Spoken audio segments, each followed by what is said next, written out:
Shalom saudara-saudara yang terkasih, sesama orang-orang yang setia mendengarkan firman Tuhan setiap harinya. Kiranya kasih, damai sejahtera, dan sukacita dari Allah Bapa senantiasa melimpah di dalam hidup kita.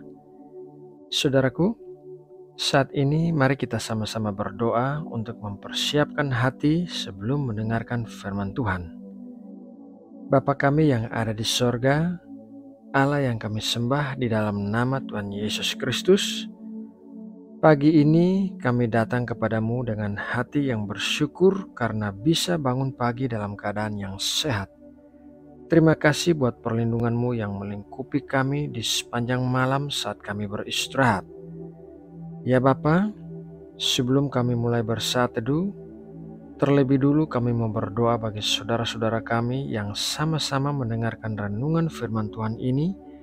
Engkau tahu pergumulan setiap orang, jadi kami berdoa memohon kesembuhan bagi yang sakit, kekuatan bagi yang lemah, penghiburan bagi yang berduka cita, dan berkat-berkat bagi yang berkekurangan.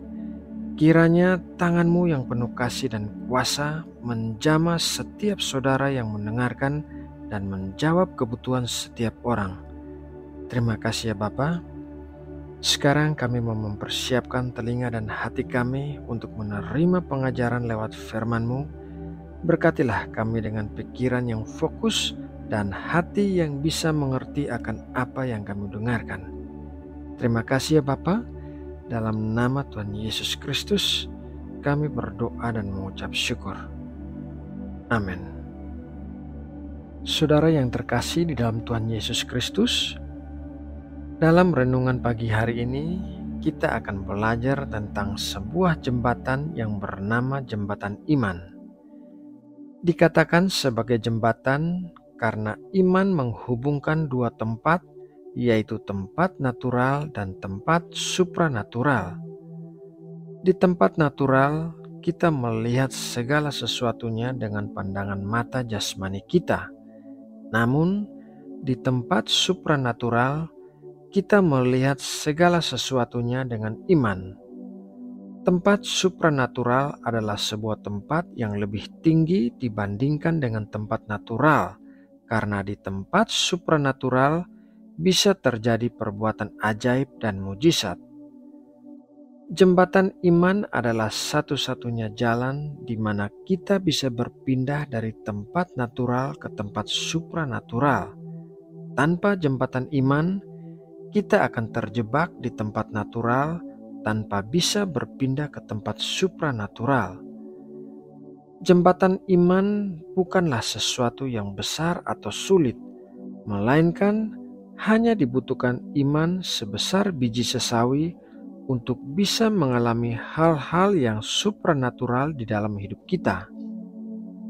Mari kita belajar dari sebuah kisah dalam Matius 17 ayat 14-21. Ketika Yesus dan murid-muridnya kembali kepada orang banyak itu, datanglah seorang mendapatkan Yesus dan menyembah. Katanya, "Tuhan, kasihanilah anakku. Ia sakit ayan dan sangat menderita. Ia sering jatuh ke dalam api dan juga sering ke dalam air. Aku sudah membawanya kepada murid-murid-Mu, tetapi mereka tidak dapat menyembuhkannya." Maka kata Yesus, "Hai kamu angkatan yang tidak percaya dan yang sesat, berapa lama lagi aku harus tinggal di antara kamu? Berapa lama lagi aku harus sabar terhadap kamu? Bawalah anak itu kemari." Dengan keras Yesus menegur dia, lalu keluarlah setan itu daripadanya dan anak itu pun sembuh seketika itu juga. Kemudian murid-murid Yesus datang, dan ketika mereka sendirian dengan dia, bertanyalah mereka, "Mengapa kami tidak dapat mengusir setan itu?" Ia berkata kepada mereka, "Karena kamu kurang percaya.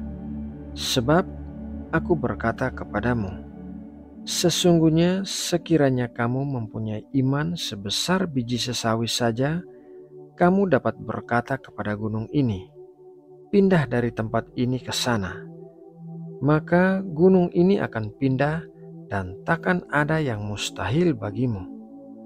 Jenis ini tidak dapat diusir kecuali dengan berdoa dan berpuasa. Tuhan Yesus baru saja kembali dari sebuah gunung yang tinggi bersama ketiga muridnya, yaitu Petrus, Yakobus, dan Yohanes.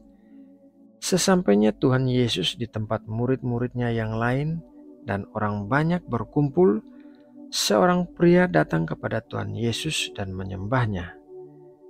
Pria itu memiliki anak yang sakit ayan dan sangat menderita. Ia sudah membawanya kepada murid-murid Tuhan Yesus, tetapi mereka tidak dapat menyembuhkan anak itu. Penyakit anak itu ternyata disebabkan oleh roh jahat, dan saat Tuhan Yesus menegur roh jahat itu, maka roh jahat itu segera keluar dari anak itu dan anak itu menjadi sembuh.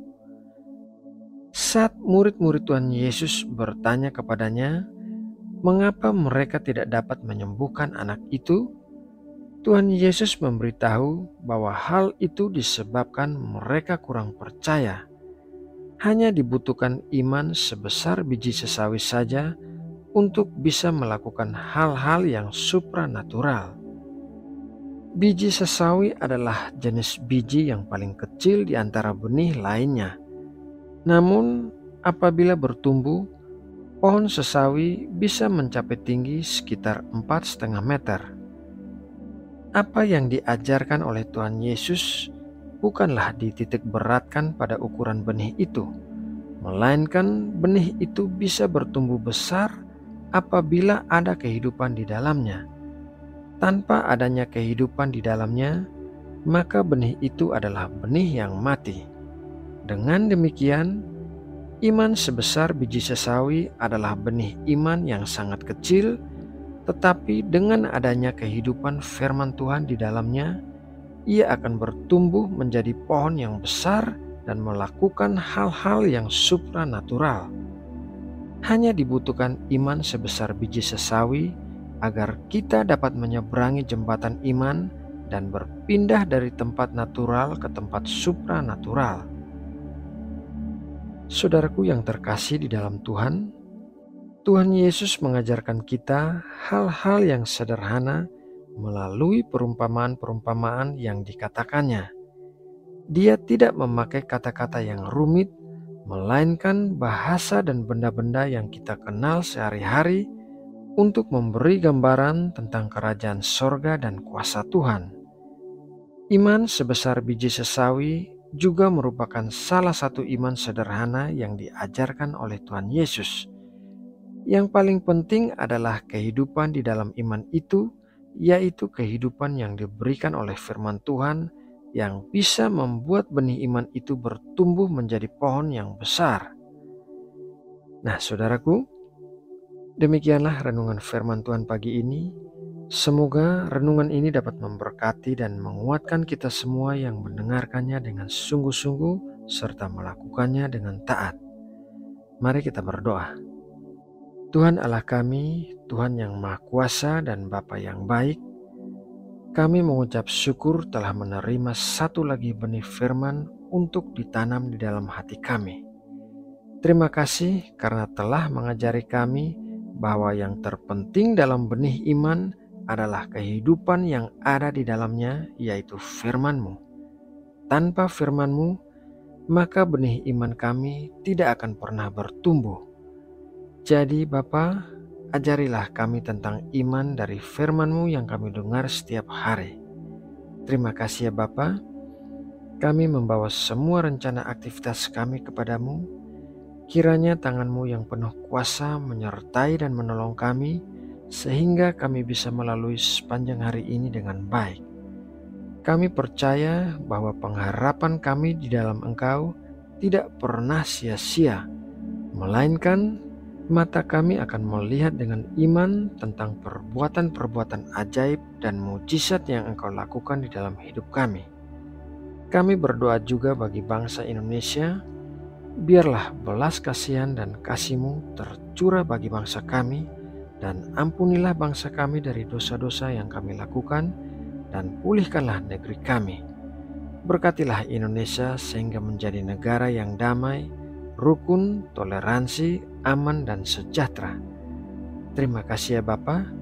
Dalam nama Tuhan Yesus Kristus, kami telah berdoa dan mengucap syukur. Amin.